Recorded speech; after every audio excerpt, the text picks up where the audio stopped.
Well, it doesn't. It doesn't.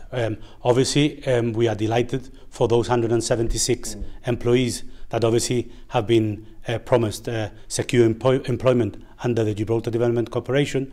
But obviously, we need to say that we are also disappointed with the fact that government, even though that we agreed on the way forward on our meeting of the 17th of January, whereby they will be holding a cabinet meeting and then coming back to unite before announcing anything, that we would have some discussions prior to this. So in that respect, we are disappointed, even though that in our statement yesterday, we are absolutely happy with the announcement. I was going to say, you claimed it was a victory yesterday. Absolutely. Let's not fool ourselves that that yesterday's announcement and the pressure we have put on is as a direct result of Unite's campaign, which culminated in the demonstration on the 16th of January.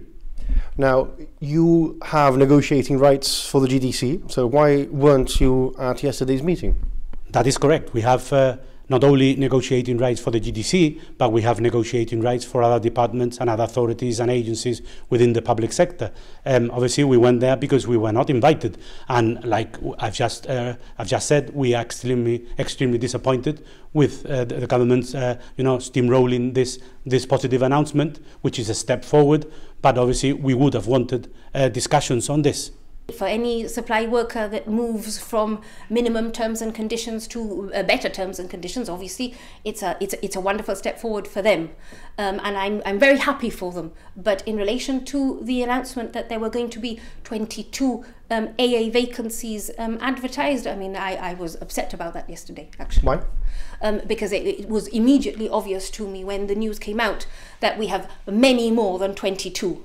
And I was obviously very concerned that civil service posts were not going to be covered by civil servants. So how many civil service posts do you estimate that needed to be covered?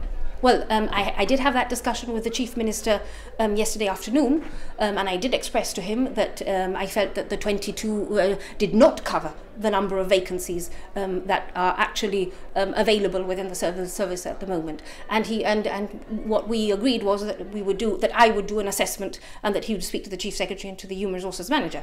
In fact, I did do an assessment throughout the course of the day today, and from about 7 departments, I've come up with 46 vacancies. So obviously you could see that my initial reaction was correct. Has that been corrected then? Well, I think that it is entirely possible that the difference in numbers can be explained by the fact that a lot of AAs are actually temporarily promoted into AO positions.